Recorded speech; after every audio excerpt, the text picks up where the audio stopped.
네, 이번 시간에 다뤄볼 내용은 운영체제에서 다양한 시스템에 대해서 알아보는 시간을 가져보려고 합니다. 지난 시간에는 다중 프로그래밍 시스템과 시분할 시스템에 대해서 알아보았는데요. 이제 그러한 시스템 이외에도 차례대로 나오게 된 각각의 다양한 시스템들에 대해서 소개하면서 그에 대한 내용을 알아보려고 합니다. 이제 그렇게 시분할 시스템 이후에 나오게 된 게 이 다중 처리 시스템이라는 건데요. 이 다중 처리할 때는 멀티 프로세서라고 하는데요. 여기서 말하는 프로세서라고 하는 것은 쉽게 말하면 CPU입니다. 흔히 마이크로 프로세서를 CPU랑 거의 동일하게 생각하는 것처럼 여기에서도 이 프로세서와 CPU는 거의 동일한 의미를 가지고 있고요.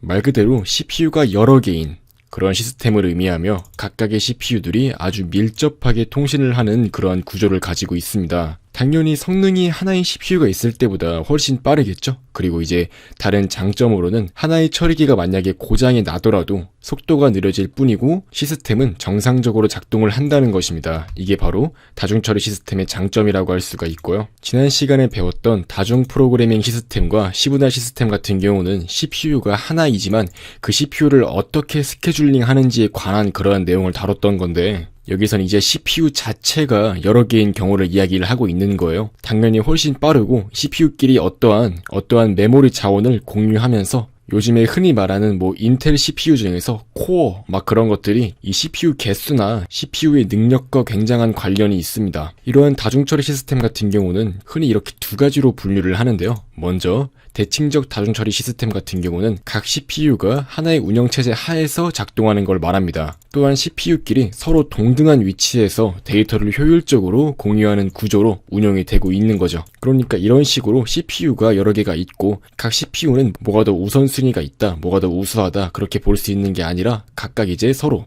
상호 보조하는 역할을 하면서 이러한 다중처리 시스템을 운용하는 경우를 말하고요. 장점이라고 한다면 당연히 한쪽이 망가지더라도 시스템 전반적인 모든 구조가 망가지지는 않고 일정한 기능이 작동하지 않는 것 정도나 아니면 속도가 저하되는 정도에 불과하기 때문에 이러한 다중처리 시스템이 대칭적으로 운영이 많이 되고 있습니다. 그리고 그 반대의 예제로는 비대칭적 다중처리 시스템이 있는데요. 이 경우는 이제 각 처리기마다 특정한 작업이 정해져 있고 하나의 주요 CPU, 그러니까 하나의 마치 주인처럼 가장 많은 권한을 가진 CPU가 이 시스템 전반적인 걸 다 제어하면서 다른 CPU들은 미리 정의된 작업 혹은 명령을 수행하게 되는 거죠. 이걸 이제 CPU가 비대칭적인 구조를 가지고 있다고 해서 이렇게 비대칭적 다중처리 시스템이라고 말을 합니다. 흔히 말하는 주인과 노예의 관계, 마스터 슬레이브 관계라고 하죠. 이제 그러한 구조가 운영체제상에서 채택이 된 경우를 이렇게 비대칭적 다중처리 시스템이라고 분류를 합니다.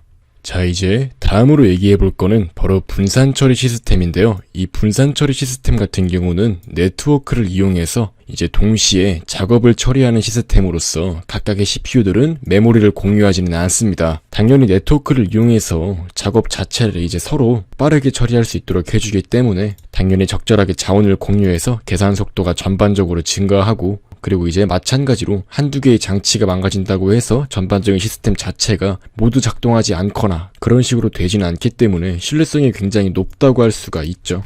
이 분산처리 시스템의 특징이라고 한다면 바로 이 네트워크를 이용한다는 거고요. 정말 우리가 실제적으로 가장 일상생활에서 많이 사용하고 있는 그러한 시스템 중 하나라고 할 수 있어요. 그 대표적인 예시로는 이 클라이언트와 서버 시스템을 이야기할 수가 있어요. 이 클라이언트 서버 시스템이 이 분산처리 시스템에서 가장 대표적인 것 중 하나면서 이 네트워크를 이용한다는 특징을 가지고 있죠.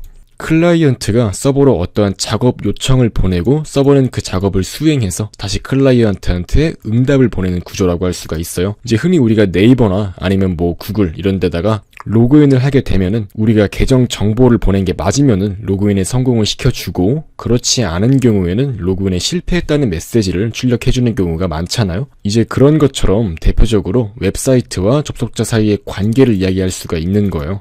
이제 우리가 게시판에 어떤 글 같은 걸 작성하거나 아니면은 공지사항 같은 거 읽거나 그런 전반적인 모든 구조가 이제 우리가 해당 웹서버한테 어떠한 정보를 보여달라고 요청을 하는 거고 이제 서버는 그 사용자를 파악해서 그 사용자가 적절한 사용자라면 해당 정보를 보여주는 식으로 이제 응답이라는 거를 보내주잖아요. 이제 이러한 전반적인 구조라고 얘기할 수가 있어요. 그래서 이제 대표적인 예시로 웹사이트와 접속자, 이제 우리가 일반적으로 즐기는 각종 게임들이 사실 대표적으로 이러한 예제에 속한다고 할 수가 있죠. 이렇게 클라이언트와 서버로 이렇게 분산하는 것 자체가 당연히 네트워크를 이용하지만 아무래도 작업 자체를 각각 장치가 부담하는 양을 줄여주기 때문에 훨씬 더 적절한 자원 공유로 속도가 증가하게 해준다고 할 수 있는 거죠. 그리고 다른 예시로는 이 P2P 시스템을 이야기할 수가 있는데요. 이제 이러한 경우는 각 컴퓨터가 서버이자 클라이언트가 되는 그러한 시스템으로서 대표적인 예시로는 토렌트 서비스가 있죠. 이제 토렌트에서는 흔히 피어를 유지한다고 하잖아요. 이제 그게 뭐냐면은 어떠한 자료를 가지고 있는 사람 자체가 서버가 돼서 이제 그 자료를 필요로 하는 사람들한테 자기가 가지고 있는 그 자료들을 작은 단위로 묶어가지고 계속해서 보내주는 식으로 이제 그렇게 각각의 데이터를 서로 주고받을 수가 있는 거잖아요.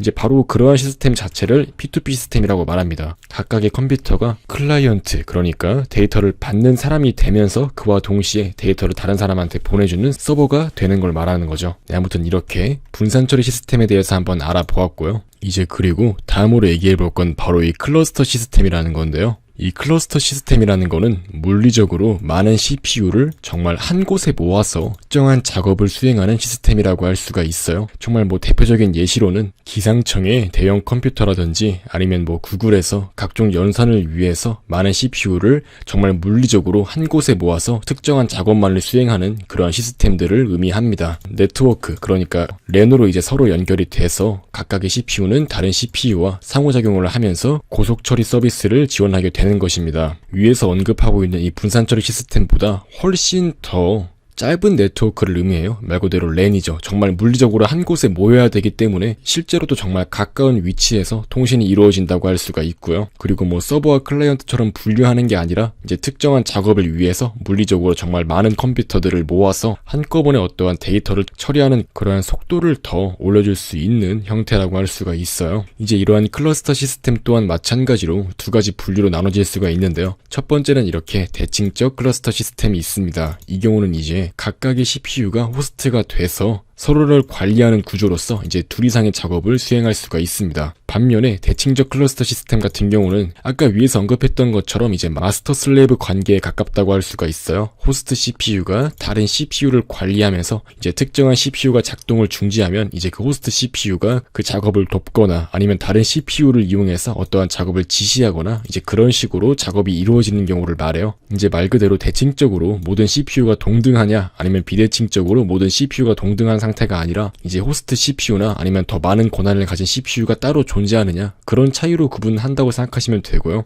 이제 마지막으로 실시간 시스템이라는 게 존재하는데 이제 이 경우는 CPU의 동작이나 작업이 어떠한 즉시적인 처리를 요구할 때 많이 사용이 되는 그러한 시스템이라고 할 수가 있어요. 주로 의학 영상 시스템이나 무기 같은 데 많이 사용되고 있는데요.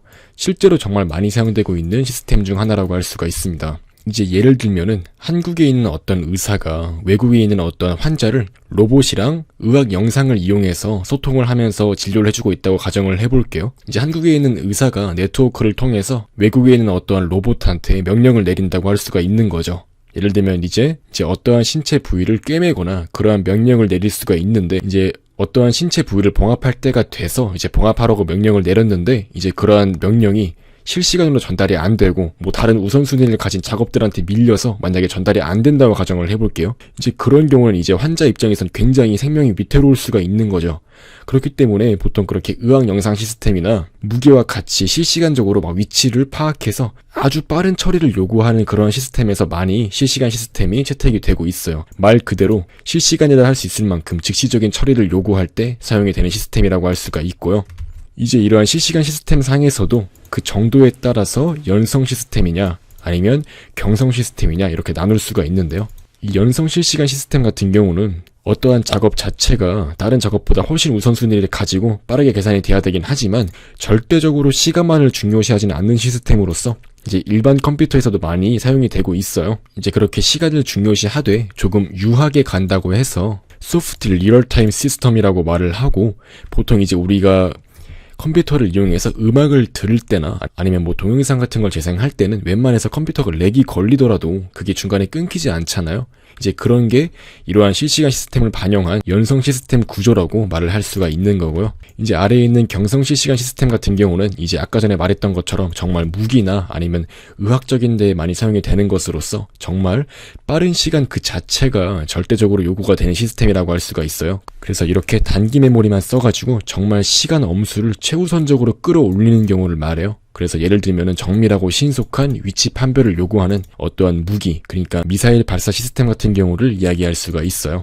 이제 어떠한 위치를 추적하는 미사일 시스템을 이야기해 볼게요. 미사일이 날아가는 도중에도 어떠한 바람이나 다른 외부적인 요소가 개입할 수가 있잖아요. 이제 그런 거를 이제 GPS와 같은 어떠한 위치 기반 시스템을 이용해서 실시간으로 데이터를 전송하면서 위치를 교정할 수가 있는 거죠. 그러니까 때문에 정말 그렇게 아주 빠른 속도를 요구하는 시스템 같은 경우에 정말 실제로도 이렇게 많이 사용이 되고 있는 게 경성 실시간 시스템이라고 이야기를 할 수 있습니다. 네, 아무튼 이렇게 이번 시간에는 간단하게 다양한 시스템들에 대해서 알아보았는데요. 각각의 시스템들이 정말 많은 특징적인 부분을 가지고 있다는 것을 이해할 수가 있었죠. 이제 각각의 특징을 명확하게 이해하는 게 굉장히 중요하다고 할 수가 있는데요. 아까 말씀드렸듯이 다중처리 시스템 같은 경우는 CPU가 이제 여러 개의 시스템 자체를 의미하고, 보통 우리 컴퓨터 내에서도 이제 코어를 여러 개 달아서 뭐 흔히 사용되는 인텔 CPU 같은 것들이 그렇고요. 이제 그런 식으로 아주 여러 개의 CPU가 하나의 장치 안에서 밀접하게 통신을 하는 구조를 의미하고, 이 분산처리 시스템 같은 경우는 네트워크를 이용해서 뭐